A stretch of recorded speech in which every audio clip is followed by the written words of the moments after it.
मोहतरम दोस्तों, अस्सलाम वालेकुम। दोस्तों, जैसा कि आप सब भी जानते होंगे, आसाम के अंदर मुसलमानों के घरों को निशाना बनाया जा रहा है और मुसलमानों के घरों को बुलडोज़र से गिराया जा रहा है। आसाम सरकार को इन मौलाना ने ज़बरदस्त ललकारा है और साफ साफ लफ्ज़ों में कहा है कि जुल्म हम और बर्दाश्त नहीं करेंगे। सरकार को अपना रवैया सही करना चाहिए और तमाम लोगों के साथ एक ही रवैये के साथ पेश आना चाहिए। दोस्तों, जब आप इनका वीडियो देखेंगे तो आप भी हैरान हो जाएंगे और आप भी कमेंट में सुभान अल्लाह लिखने से अपने आप को नहीं रोक पाएंगे। तो आइए देखते हैं इनका पूरा ये वीडियो। जहां तक आसाम और कश्मीर और मणिपुर की बात है, देखिए जानवरों में भी ये होता है। हमारे सीनियर हजरात बैठे हैं, बताएंगे। शेर एक दरिंदा सिफत जानवर है, वो शिकार करता है, खाता है, लेकिन आम तौर पर लोग ये कहते हैं जो जंगलात में रहते हैं कि जब तक इंसान को वो खा न ले, इंसान का शिकार नहीं करता। और जब एक बार किसी इंसान को वो खा लेता है तो उसको उर्दू में कहते हैं ये आदमखोर शेर हो गया। अब ये इंसान को ही ढूंढता है, फिर वो इतना टेस्टी, इतना जो है उसको लग जाता है उसके मुंह को, उसको कहते थे आदमखोर शेर हो गया ये। अब इसका टेस्ट जो है वो किसी और जानवर से नहीं पूरा होगा।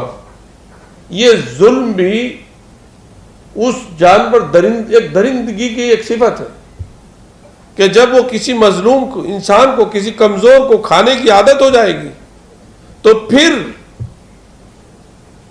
मजहब का कार्ड कुछ नहीं रह जाएगा। जब कोई नहीं मिलेगा, जो सामने आएगा वो उसको खाएगा। आज मुझे ये कहते हुए बहुत दुख हो रहा है कि बहुत सी तंजीमें मुल्क में ऐसी हैं कि जिनके लिए हुकूमत ने साफ रास्ता खोल रखा है। और मैं साफ कहता हूं, नाम लेकर कहता हूं, आरएसएस का, कि जिसने इस मुल्क को बर्बाद करने की कसम खाई हुई है। ऐसा लगता है इंसानियत, मुल्क दोस्ती, वतन दोस्ती, सबको साथ लेकर चलना शायद आरएसएस की तारीख में और उसके फिक्र में नहीं है। इसीलिए कश्मीर के अस्त्र को, जो कश्मीरियत थी, जो वहां हिंदू मुसलमान सब लोग मिलकर रहते थे, उसको पहले तोड़ा गया, खत्म किया गया। मणिपुर की जो खुसूसियत थी, वहां जो कबाइलों में आपस में मोहब्बत थी एक दूसरे को, उसको तोड़ा गया। जिले इलाही जब अमेरिका जा रहे थे तो वहां से फरमाया गया कि पहले उस सीएम को हटाओ तब दाखिला मिलेगा, तो हटाना पड़ा। जिले इलाही का सीना 56 इंच का है, वो इसको कहते कहते नहीं थकते थे। लेकिन जब बराबर के मुल्क से हमारी बहादुर फौज लड़ रही थी और पहलगाम का सबक सिखाना चाहती थी, तो जिले इलाही ने सीज फायर का ऐलान ना किया। सीज फायर का ऐलान यूएसए ने किया। हम लोग पार्लियामेंट में ये चीज आवाज उठा रहे हैं। हम अपने आसामी भाइयों की, चाहे वो मुसलमान हो और दूसरे लोग हो, उन सब का दर्द समझते हैं। मैं आप सब लोगों की इस पीड़ा को अपनी पार्टी के अध्यक्ष माननीय अखिलेश यादव जी के सामने हम रखेंगे और दूसरी पार्टियों से भी उनसे गुजारिश करेंगे कि वो बात करके एक आसाम में एमपीज का डेलीगेशन भेजा जाए। हम आसाम को और आसाम की 35 नहीं बल्कि पूरी एक बड़ी आबादी को, सिर्फ 30%, बल्कि कहना चाहिए 15%, 15% लोग हैं जिन्होंने कई सूबों और मुल्कों के कई, अब हमारे मुल्क के कई सूबों पर 15% लोगों ने नाजायज तरीके से कब्जा कर रखा है और वहां की आबादी को दबा रखा है। वहां तो यह हाल है। अभी कुछ दिन पहले खबर पड़ी थी कि फखरुद्दीन अली अहमद साहब मरहूम, जो साबिक सदर हिंद थे, उनके बेटे को ही बांग्लादेशी करार कर दे दिया गया था। मैं राइट, उनके बेटे को बांग्लादेशी करार दे दिया गया। यह हमारी एजेंसियों का हाल है। शर्म आनी चाहिए। आप समझ रहे हैं मुल्क कितने इन्हितात में चला गया। अखलाकी जवाल की इंतहा हो गई है। एक लूट, पूरी इंतजामिया एडमिनिस्ट्रेशन बीजेपी गवर्नमेंट में सिर्फ लूट खसोटने की गरीबों को मशीन बन गया है। आसाम का जुल्म और दर्द बहुत ज्यादा नहीं सह सकते वहां के लोग। हमारे सूबे उत्तर प्रदेश के वो जिले लाई से थोड़ा सा उनका खत वो है, वो जिले लाई की जगह लेना चाहते हैं और उन्होंने 15,000 बांग्लादेशियों को उत्तर प्रदेश में, आज ही अखबार में आया है, 15,000 बांग्लादेशियों को बसाने की और इनविटेशन उनको दिया है, सिटीजनशिप। आप अपने लोगों को सिटीजनशिप खत्म कर रहे हैं, मार रहे हैं, उनके बच्चों को मार रहे हैं, एजुकेशन से महरूम कर रहे हैं, घरों से महरूम कर रहे हैं, उनको इंसानियत से महरूम कर रहे हैं और बाहर के लोगों को आप बुलाकर जो है धर्म का कार्ड तो आप खेल रहे हैं। इससे साफ पता चलता है कि मुल्क की तकसीम आरएसएस की तंग ज़हनियत की वजह से हुई थी और आज फिर मुल्क में वैसे ही हालात पैदा किए जा रहे हैं ताकि मुल्क का एक तबका हिंदू और मुसलमान जो गरीब है वो मुल्क के इस सिस्टम से मायूस हो जाए और मायूस होकर के वो इस जुल्म के खिलाफ निकल आए। मजबूर कर रहे हैं आप। ये जुल्म और सितम जब उनके लिए कुछ नहीं रहेगा। उत्तर प्रदेश में लाखों लोगों के घर बिल्डोजर चलाती है साहब, अतिक्रमण। उन लोगों के पास में रजिस्ट्रियां, नक्शे हैं।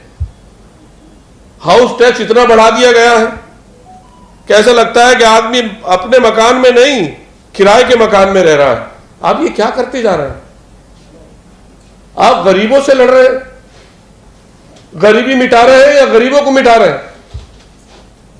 हुकूमतों का काम शहरियों को सच्ची शिरदा से उनके साथ इंसाफ करना होता है, बेरोजगारों को रोजगार देना होता है, उनके बच्चों को अपने शहरियों की एजुकेशन का देना होता है, इलाज और मुआवजे का जिनके पास साजो सामान नहीं, पैसे नहीं है, उनको इंतजाम कराना होता है। अगर हुकूमतें ये काम नहीं कर सकती तो उन्हें हुकूमत में रहने का कोई इख्तियार नहीं है। सबसे बड़े भारत मां के गद्दार ऐसे लोग हैं जो शपथ लेते हैं कॉन्स्टिट्यूशन को बचाने की, देश की एकता और अखंडता की को कायम रखने की और देश में भेदभाव ना करने की, लेकिन देश में भेदभाव का नारा देते हैं। उनसे बड़ा देश का गद्दार, उनसे बड़ा देश के लिए खतरनाक कोई नहीं हो सकता। मुल्क को किधर लेके जाना चाहते हैं? और ये लोग वो लोग हैं कि जितना मॉरल 70 साल में कभी फौज का गिरा नहीं जितना पहलगाम के मसले पर गिरा है। ये तो अब जब पार्लियामेंट में बहस होगी तो आप लोग सुनिएगा। तीसरा मुल्क अमेरिका के महामहिम सदर कह रहे हैं, सीज फायर का ऐलान कर रहे हैं। इतना कभी नहीं गिरा था। लेकिन बड़े अफसोस के साथ मैं ये कहता हूं, अपने कांग्रेसी भाइयों से माजरत के साथ कहता हूं कि उनमें उनके कुछ लोगों में जो मुनाफिकत है, जो दो कश्तियों में पैर रखकर चलते हैं, उससे सबसे ज्यादा मुल्क को नुकसान हो रहा है। उन्हें यह फैसला करना चाहिए कि वो हक और सच के साथ है, देश की जनता के साथ है, या कभी इधर कभी उधर। ऐसा नहीं होना चाहिए। वो जो आसाम के उसकी जो लाश पर जिसकी बेहुरमती की गई थी, मोइनुल हक, पूरे दुनिया में वो वायरल हुआ। उससे किसका नाम रोशन हुआ? मुल्क का नाम रोशन हुआ। मुल्क की बदनामी की फिक्र ही नहीं है।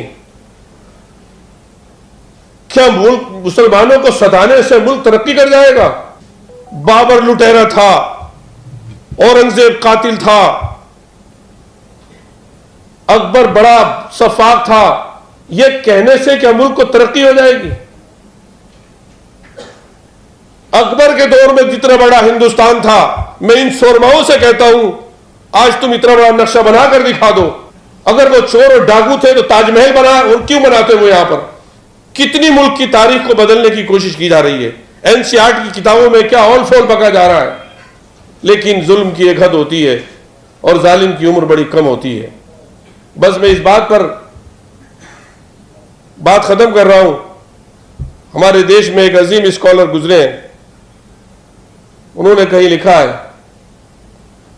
कि समाज में और ख़ासतौर पर हमारे हिंदुस्तानी समाज में जिस्म फरोशी को बहुत बुरा समझा जाता है, आखिरी दर्जा होता है। लेकिन उससे भी कहीं गिरा हुआ दर्जा उन जर्नलिस्टों का है, उन मीडिया के लोगों का है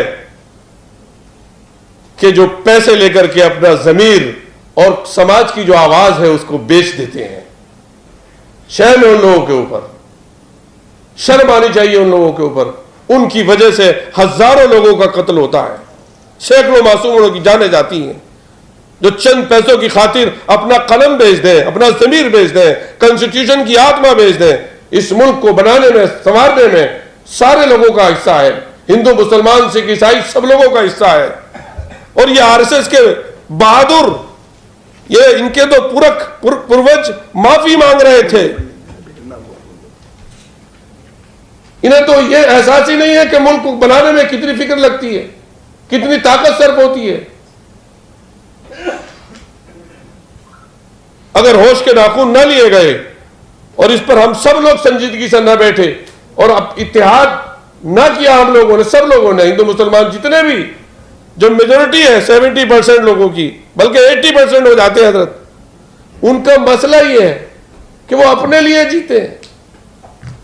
वो एक मिशन को नहीं, खराब लोगों ने एक मिशन बना लिया है मुल्क के। आप देखिए, मैं बात खत्म कर रहा हूं, इतना बड़ा हादसा पेश आया, हमारे मुल्क के साथ कोई मुल्क खड़ा हुआ नहीं था।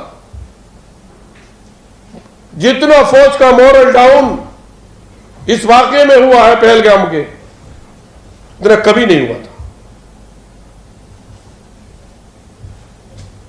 इसलिए आसाम में जो एक साजिश के तहत वहां के बाशिंदों को, खासतौर पर वहां की मुस्लिम आबादी को जो निशाना बनाया जा रहा है, उसकी हम मजम्मत करते हैं और हम ये यकीन दिलाते हैं आप सब लोगों को कि इंशाअल्लाह समाजवादी पार्टी के अध्यक्ष जी से मशवरे के बाद में ये प्रपोजल रखेंगे कि आसाम में एक डेलीगेशन एमपीज़ का जाए।